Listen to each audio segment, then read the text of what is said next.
পর যুবক মদিনার দিকে আগমন করবে। চন্দ্র মাসের প্রথম জুমার দিনে তার ফাঁসি হবে। চন্দ্র মাসের প্রথম জুমার দিনে তার ফাঁসি।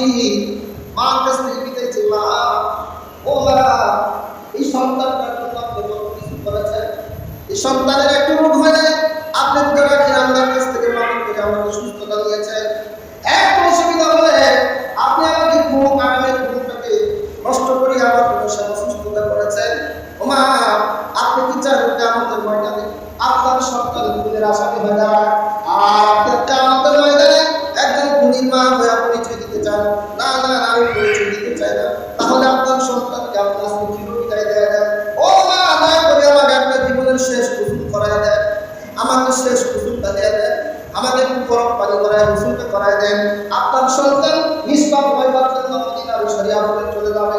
আপনার সন্তান চির বিদায় হয়ে যাবে। এই সন্তান আর কোনোদিন খুঁজে পাবেন না। মা, দয়া করে আমাকে গোসলটা করে সুন্দর একটা পোশাক করায় দেন। ও মা, জীবনে বহু মুখে লুকমা খাওয়ায় দিয়েছেন, আজকে আমাকে জীবনের শেষ একটা লুকমা আমাকে আদর করে খাওয়া দেন। আপনার হাতটা আমার মাথার উপরে রেখে দেন। ও মা, আপনার সন্তানের হয়তো আর জীবনের এই দেশে ফিরে আসতে না পারে, আমি চলে যাব, আমি কোনো মুমিনের ব্যাপারে লাগবো। ও মা, আমাকে একবার বিদায় করে দেন। মা এবার মাথার উপর হাত রাখিয়া সন্তানকে দোয়া করতেছে। দোয়া নেওয়া শেষ হয়ে গেল। এবার সন্তান সেই আপনার বাবার কাছে গেছে, বাবা, জীবনে আমি তোমার বুকের উপরে কত ঘোরাঘুরি করেছি, সেই আমার সন্তান আজকে মদিনার বিচারে আসামি হয়ে গেছে, আসামি হয়ে গেছে। বাবা, জীবনের শেষ একটা চুম্বন কপালে দিয়ে দাও। এই যুবক সন্তান আর তোমার কাছে ফিরে আসবে না। বাবা, এই যুবক মদিনার দিকে যখন মা বাবার কাছ থেকে বিদায় নিয়ে গেল, আসার পথে এমন করে তোরা দাওয়াত করিয়া আসতেছে, সেদিন জুমার দিন। আজকে তোমার আজান হয়ে গেছে। মসজিদে নববীতে হযরত বেলালের আজান শোনা যায়, মসজিদে নববীতে মুয়াজ্জিনের আজানের শোনা যায়। এবার আজান হয়ে গেল, এখন পর্যন্ত সেই গ্রামের যুবকরা মসজিদে পৌঁছাইতে পারে নাই। হযরত আবু যর গিফারির বাড়িতে ওমর রাদিয়াল্লাহু তাআলা হুজুর পাঠাইলেন। আবু যরকে গিয়ে বলল, আবু যর, তুমিও বিদায় নিয়ে আসো, কারণ এখন পর্যন্ত সেই গ্রামের যুবকটাই মসজিদ আসে নাই। আর তোমার কথা ছিল ওই যুবক দুই ছেলের বিচার, বাবা হত্যার বিচারের জন্য তুমি জিম্মাদার ছিলা। এই যুবকটা এখন পর্যন্ত পৌঁছাইতে পারে নাই, তুমি তাদের জিম্মাদারি হয়ে ভাই হয়ে এই বিচার ফয়সালা কাজ সম্পূর্ণ করতে বলেছিলে। তুমিও শেষ বিদায় নিয়ে চলে আসো।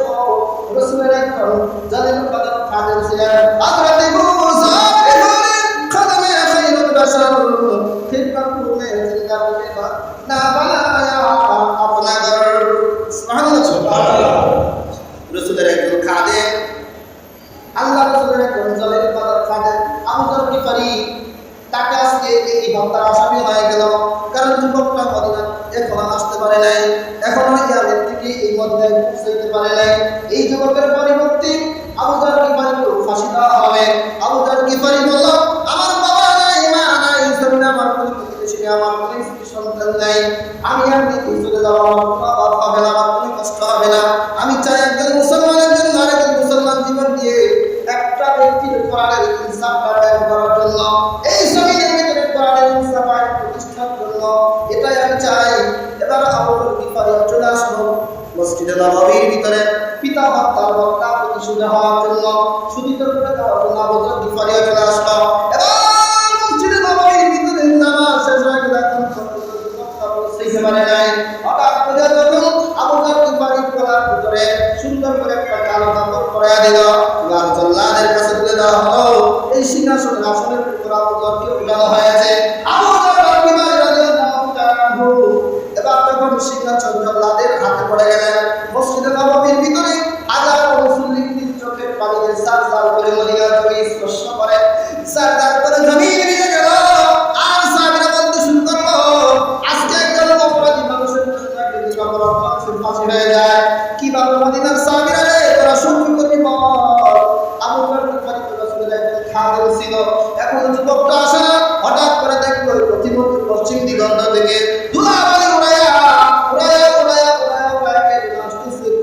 গতিতে আসিয়া যখন দেখলো ওই যে 40 দিন আগে যে যুবকটা চলে গেছে, আজকে সেই যুবকটা উপস্থিত হয়ে গেল। সুবহানাল্লাহ। উপস্থিত যুবকটা এসে গেছে, আসিয়া দেখে আরেকটু দেরি হলে আপনি কিনে যান, ফাঁসি হয়ে যায়। এই পর্যন্তই থাক, আগামী